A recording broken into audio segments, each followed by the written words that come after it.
Hello everyone and welcome back. In today's video, we are going to learn how to create your Amazon Seller Central account. Now making your account on Amazon is not that much hard. You just have to go to Amazon website. Now click on make your Amazon account. I have already made my account on Amazon, so I'm going to show it to you by logging in.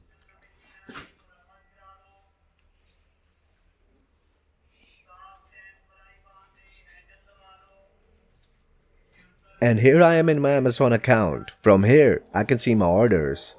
Or I can even go to my account and start selling.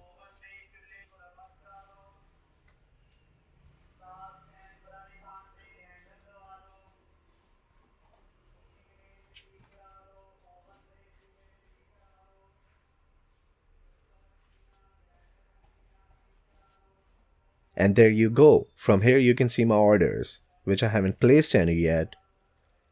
But you get my point. So, in order to make an Amazon account, just go to Amazon website and sign up on it. Easy, right?